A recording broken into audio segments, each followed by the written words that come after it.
This is The Right Time with Bomani Jones on ESPN Radio or on the ESPN app.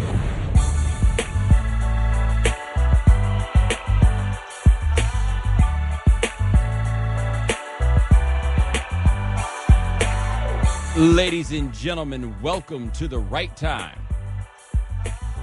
My name is Bomani Jones. Thanks for listening on ESPN Radio and the ESPN app. We are presented by Progressive Insurance. You can send us a tweet at the 1-800-Flowers.com Twitter feed. That is at Bomani_Jones. So I just want to let you guys know, just so you understand as these things are going to go and as these things are approaching, we're up on that time of year, guys.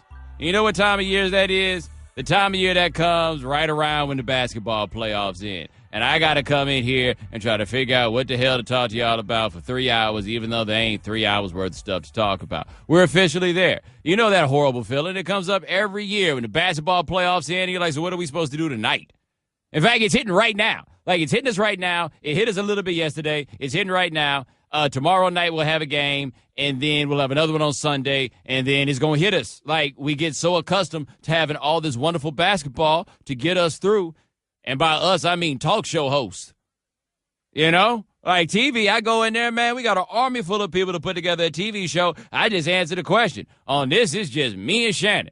And I don't be knowing what the hell we supposed to talk about from time to time. So welcome to that time of year where we start off by talking about college football, even though they're in the college football game for almost 3 months. Do I have that right, Shannon? Like September? Yeah. Like August, probably, because they roll all those things back. Although I did see a fairly interesting college football story. They're going to have a Kenny Chesney concert at the racetrack in Bristol the night before that Tennessee-Virginia Tech game. And all I'm saying is there will be fights. There will be fights. Isn't Kenny Chesney the no shirt, no shoes, no problem dude? Isn't that his crew? I'm sure there'll be somebody willing to fight. I'll fight every Hokie in here. That's what I'm waiting to hear the dude. I'll fight every Hokie in here. Hokie, I said. Hokie. Just to be clear. Y'all ain't going to get me fired today. Anyway, Nick Saban and Jim Harbaugh, they've been squabbling. Nick Saban was at the SEC meetings yesterday. He went on a 791-word diatribe. 791-word diatribe on all the problems that he has with satellite camps. I don't really have time to try to get all of that to you right now, but Saban was talking to my very good buddy, I don't mean that, Paul Feinbaum, and this is what he had to say about satellite camps.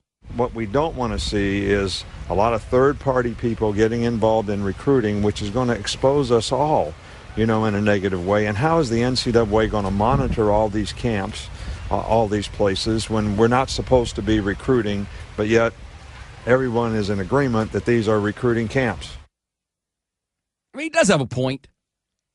Can we agree that right there he does have a point?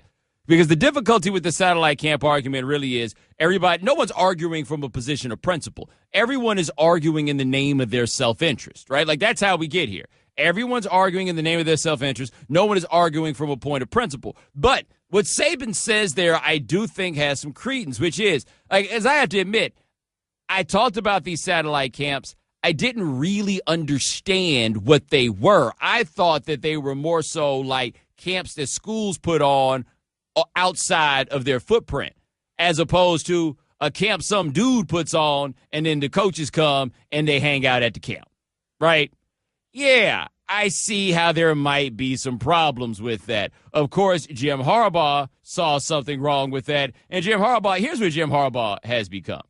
Everybody's got a friend like Jim Harbaugh. You know what friend that is? That's the friend that's like, okay, ha, very funny joke you made about my shoes. That's why your mama's ugly. You know the dude I'm talking about. Everybody's got that friend. You got that friend, don't you, Shannon? You're like, whoa, wait, where did that come from? Yes, like I had one buddy of mine. He was going through a little money trouble, and he made some joke about his roommate and like something he was wearing, and his roommate responded, "First of the month's coming up. You gonna be able to make that rent?" Like in front of other people. Like it wasn't like it was just the people in the room. It was in front of people who ain't know my man's situation. Anyway, Harbaugh responded to Saban with a tweet that said, "Amazing to me. Alabama broke NCAA rules, and now their head coach is lecturing us on the possibility of rules being broken at camps. Truly amazing." Shade. All the shade. All the shade. All the shade. Alabama had an assistant coach that they had to let go because apparently he was involved in some shenanigans recruiting, which I'm sure will shock you about a Southeastern Conference school. All the same, there's Jim Harbaugh right there. All Harbaugh cares about is we got to get better players. That's it. We have to get better players, and this state that I coach in doesn't really produce good players. So I got to go down there to get the players that I need. Nick Saban's like, we already down here, and that's the biggest reason we get players. We get players because we right down here off Interstate 20, and we can get guys. That's where we are. We are in the South, and that's where the players are. So with Alabama, they're like, look, man, we have the advantage of these guys being close. We have the advantage of being able to evaluate them more cheaply than the other schools can. Why in the world would we want to offer that up to everybody else? Well, Nick, it might help the players. Yeah, that's cool. So can I. I'm just worried about these 25 players I can help every year with these scholarships that I'm out here giving. That's it.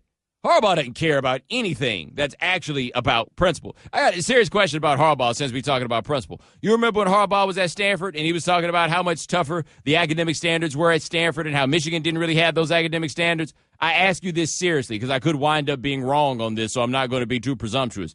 Have we heard anything about Jim Harbaugh increasing the academic standards at Michigan to bring them up to a standard a little bit more in line to his morality?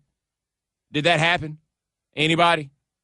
No, his morality changes as his circumstances happen to change. Now, what Saban points out has some merit, except for the problem that is within the construct of the NCAA. So what Saban's saying is, if we got these satellite camps and somebody's putting the camp on and we got to send a coach to the camp or whatever it is, and now we want to talk to a player and now some dude is jumping up in between us like, nah, you got to stop right here. The fear that everybody has is that the satellite camp game will turn into the AAU basketball game, which is a fear some people have about the 7-on-7 situation in Texas, is that it's going to turn into something like AAU basketball. When I hear people talk about these things related to AAU basketball, my code antenna just pops up. Because you know what the problem with AAU basketball is? It isn't that it's middlemen. It's who the middlemen are. Because there's always middlemen. Like, you take away these satellite camps, you telling me that without satellite camps, there aren't going to be middlemen. There's always going to be middlemen. In fact, there always should be middlemen. You know why there should be middlemen? There should be middlemen for the same reason that I have an agent. You know the reason why I have an agent? Number one, you need somebody who can, scream at your boss when somebody needs to scream at your boss, but you can never be the person who screams at your boss. Though I never actually want to scream at my boss because I like you a lot. That being said, you need to have an agent because the people that you're negotiating with on the other side, they negotiate all these contracts every year. Every day, there's somebody whose job it is to deal with somebody in their contract. You know when I deal with my contract? Only when my contract comes up. Who has the advantage, right? So every time somebody's like, as a coach, I only want to deal with somebody's parents. Yeah, I get where you're coming from, and it makes perfect sense, but at the same time, unless that parent has had like 20, 30 kids play D1 ball, they're at a significant disadvantage when they're talking to you about this stuff. You know all the tricks. You know the game. You know all of that. So there's always going to be a demand for players to go find somebody. Some dude who used to be a coach, some dude who works at the school, some dude who runs a camp. There's always going to be somebody. Man, people don't necessarily want to go talk to their mechanics by themselves because they're afraid they're going to get got. So part of what happens here is everyone throws out that AAU basketball word, and then once that gets out there, then everybody's like, yeah, you don't want to deal with that. You don't want to deal with all the middlemen that are there. Yeah, like high school coaches have demonstrated themselves to be oh so noble, right? Because the high school coach is a middleman. The high school coaches been selling players since day one. The difference is when you close your eyes and think of an AAU coach, yeah, jot that picture down. Now close your eyes and think of the high school coach. You're not thinking about the same dude. they're kind of sort of the same dude. Like, this in the old days where the high school coach was just some dude in town who worked there and was just really dedicated to the community and everything else. Man, these high school coaches now are seeing this as their ticket to whatever the next level is, whether it be a bigger high school or it be becoming a college assistant or eventually becoming a college head coach, whatever it is. Those cats trying to come up too. And they are middlemen also. So if Saban's argument is we don't need the satellite camps because the satellite camps are going to produce too many middlemen, like there aren't middlemen outside of that, where he says, how can the NCAA regulate that? How's the NCAA regulating all this stuff right now? They're not. They can't. It's an impossible job. It is literally an impossible job. They cannot get it done. So if your argument is, well, we need to get rid of satellite camps because the NCAA can't monitor it, we need to shut down the whole game. That, however, does not mean that Saban does not have a point. I mean, he doesn't have a point. He has a point. The problem is his point falls apart when you start realizing how many other places that same point still apply. But nobody is arguing this.